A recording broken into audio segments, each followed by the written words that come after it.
सुप्रभात बच्चों। विश्वास जगा एक आस जगा, जीवन नैया पतवार चला। इस पंक्ति के माध्यम से आपको शायद कुछ याद आ रहा होगा, क्योंकि हम लोग जो पिछले वीडियो में मैंने जो आपको पिछले वीडियो में बताया था वो इसी से संबंधित था। इसका क्या मतलब होगा? विश्वास जगा एक आस जगा, जीवन नैया पतवार चला। विश्वास और आशा की किरणें हमेशा अपने मन में जगाए रखिए, क्योंकि अगर आपके मन में विश्वास है, आशा है, तो आप अपने जीवन नैया को पार लगा सकते हैं, अपने जीवन में हमेशा आगे बढ़ सकते हैं। तो क्या जरूरत है?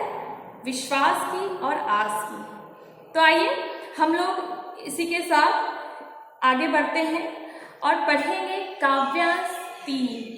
तीसरा काव्यांश पढ़ेंगे।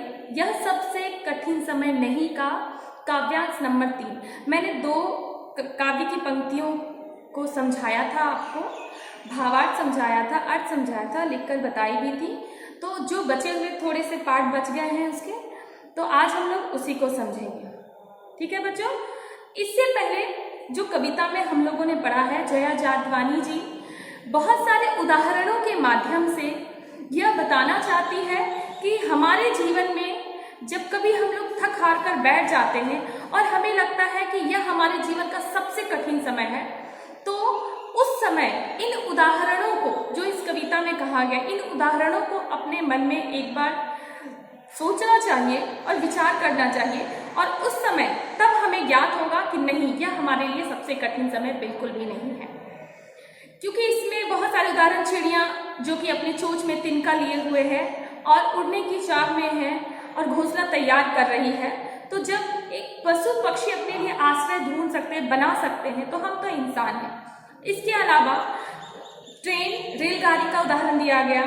इसके अलावा हमारे जो बड़े बुजुर्ग हैं, जो हमारे शुभचिंतक हैं, उनके बारे में भी कहा गया कि जब तक ऐसे शुभचिंतक हमारे जीवन में मौजूद हैं, तब तक हमें अपने आप को अकेला नहीं समझना चाहिए और हमें कभी भी निराश नहीं होना चाहिए, और यह भी नहीं समझना चाहिए कि ये हमारे जीवन का सबसे कठिन समय है।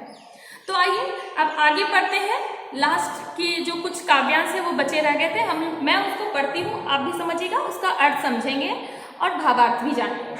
देखिए कविता है, अभी कहा जाता है उस कथा का आखिरी हिस्सा, जो बूढ़ी नानी सुना रही सदियों से दुनिया के तमाम बच्चों को। अभी आती है एक बस अंतरिक्ष के पार की दुनिया से, लाएगी बचे हुए लोगों की खबर, नहीं यह सबसे कठिन समय नहीं। तो बच्चों ये है काव्यांश, काव्य की कुछ पंक्तियां। आइए इसका अर्थ देखिए। देखिए आखिरी हिस्सा का मतलब क्या होता है? अंतिम हिस्सा, अंतिम भाग। तमाम मतलब सारे। तो आइए इस पंक्ति का अर्थ जानते हैं। यह लिखा हुआ अभी कहा जाता है, कहने का मतलब अभी भी, आज के समय में भी उस कथा का आखिरी हिस्सा अभी भी बहुत सारे घरों में, लगभग सभी घरों में नानी दादी रहती है। तो और सभी बच्चों को उनका सानिध्य प्राप्त होता है, सभी उनके आस पास रहते हैं, या नहीं भी रहते हैं, जब कभी उनके पास रहते हैं, जब कभी उनसे मिलने जाते हैं, तो नानी दादी क्या करती है? अपने पूर्वजों से सुनी हुई कहानियों को हमें सुनाती है। और वही कहानी, उसी कहानी के बाद नानी दादी से सुनी हुई कहानियों के बारे में कहा जा रहा है कि दुनिया के तमाम जितने भी बच्चे हैं वो सब अपने नाना नानी या दादा दादी से कहानियां सुनते हैं। तो उस कथा का आखिरी हिस्सा, जो बूढ़ी नानी सुना रही सदियों से दुनिया के तमाम बच्चों को, तो जब तक ये बूढ़ी दादी नानी उन बच्चों को कहानी सुना रही है और इन कहानी के माध्यम से बहुत सारी बातें बताती हैं, बहुत सारी बातें बताती हैं। क्या बताती हैं? कुछ नीति विषयक ज्ञान की बातें, जीवन मूल्यों की बातें, और भी घर परिवार में हमें कैसे आचरण करना चाहिए इसके बारे में। तो कहानियों के माध्यम से बहुत सारी बातें हमें समझाती है और बताती है। तो जब ये क्रियाएं जो पहले भी चलती थी और आज भी चल रही है, तो जब ये सारी क्रियाएं चल रही है, तो हम ये कैसे मान लें कि यह हमारे जीवन का सबसे कठिन समय चल रहा है? तो बार बार मैं कह रही हूँ कि यहाँ जया जादवानी जी हमें आशावादी होने का संदेश देती है। हमें हमेशा अपने मन में निराशा का भाव नहीं रखना चाहिए, आशा और विश्वास का भाव रखना चाहिए, ताकि हम अपने जीवन में आगे बढ़ सकते हैं, अपने लक्ष्य के प्रति एकाग्रचित होकर उसकी तरफ बढ़ सकते हैं। आगे देखिए, यहाँ है अभी आती है एक बस। यहाँ पे बस का उदाहरण लिया गया है और यहाँ पे वो बस नहीं जिसपे हम बैठ कर सवारी करते वो बस, यहाँ पे उस बस की बात कही जा रही है जो अंतरिक्ष के पार जाती है और वहां के जानकारी प्राप्त करके धरती तक पहुंचाती है। उसी बस के बारे में कही जा रही है। कुछ लोग जो होते हैं जो अंतरिक्ष के पार जाते हैं और वहां की जानकारियां हमें प्राप्त करवाते हैं वहां से। तो अभी आती है एक बस अंतरिक्ष के पार की दुनिया से। अंतरिक्ष के पार एक गाड़ी जाती है और वहां की खोज खबर लेकर आती है। जब वो अंतरिक्ष की यात्रा करते हैं कुछ लोग, तो वैसे कठिन समय में वैसी समस्या, मतलब कितनी सारी समस्याओं को जूझकर वो वहां तक पहुंचते हैं और वहां जाने के बाद भी कितने लोग मर जाते हैं, उनकी मृत्यु हो जाती है। इस काम को करते करते वो अपनी जान गंवा बैठते हैं। तो कुछ लोग वहां पे रह जाते हैं और कुछ लोग कामयाबी हासिल करके वहां से वापस भी आते हैं। तो कवित्री आगे कहती है कि अंतरिक्ष के पार की दुनिया से लाएगी बचे हुए लोगों की खबर। तो जो लोग बच जाते हैं या वहां के लोगों के बारे में, जो वो लोग वहां रह के वहां की खोज खबर रखते हैं, तो उनके समाचार हम तक पहुंचाएंगे।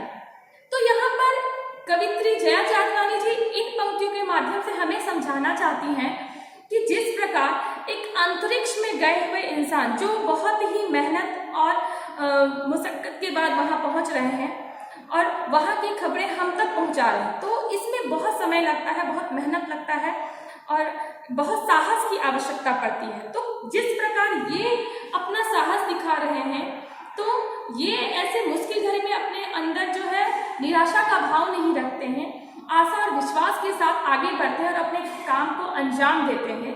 तो ऐसे समय में हम कैसे मान लें कि यह सबसे कठिन समय नहीं, यह सबसे कठिन समय नहीं है। तो अंततः वो कहती हैं कि हमारे जीवन में चाहे कितनी भी मुश्किलें आ जाए, हमें कभी भी यह नहीं सोचना चाहिए कि हमारे जीवन का यह सबसे कठिन समय है। और उस समय हमें उन लोगों को ध्यान करना चाहिए, उन लोगों के बारे में सोचना चाहिए जो हमारे ही तरह परिश्रम कर रहे हैं और अगर उन्हें सफलता नहीं प्राप्त होती है तो वो निराश होकर नहीं बैठते हैं, वापस जोश और खरोश के साथ वापस अपने लक्ष्य की ओर बढ़ते हैं और जिसके मन में आशा और विश्वास रहेगा वो अपने लक्ष्य को अवश्य ही प्राप्त करेंगे। तो इस पूरी कविता से हमें कुछ संदेश भी प्राप्त होता है। मैंने आपको पहले भी कहा था और देखिए यहाँ में मैंने लिखा है, कविता का संदेश इस प्रकार है। प्रस्तुत कविता, पूरी कविता के माध्यम से कवित्री जया जादवानी जी हमें यह समझाना चाहती हैं कि लक्ष्य पर आगे बढ़ने हेतु कोई समय मुश्किल नहीं होता है। हमें किसी भी समय को मुश्किलों का नाम नहीं देना चाहिए कि ये बहुत मुश्किल है, हमारे लिए समय अभी ठीक नहीं है, हमें इस समय पर आगे नहीं बढ़ना चाहिए। तो कहती है कि लक्ष्य पर आगे बढ़ने हेतु कोई समय मुश्किल नहीं होता, केवल मन में चाह रखकर आगे बढ़ने का प्रयास करना चाहिए। केवल अपने मन में दृढ़ विश्वास और आशा की चाह रखकर आगे बढ़ना चाहिए, तो हमें जीवन में सफलता अवश्य प्राप्त होगी और कभी भी अपने मन में निराशा का भाव नहीं आने देना चाहिए। तो यह सबसे कठिन समय है। कविता हम लोगों ने पढ़ा, जाना और समझा और इसके प्रश्नोत्तर हम लोग करेंगे आगे। और जब गूगल मीट पर हम लोग मिलेंगे, हम लोग जब क्लासेस ऑनलाइन करेंगे, तो उस समय अगर आपको इस कविता में कहीं समस्या है, कुछ पूछना होगा आपको, तो हमसे अवश्य पूछिएगा, मैं आपकी समस्याओं का समाधान करूंगी। आज के लिए इतना ही, धन्यवाद।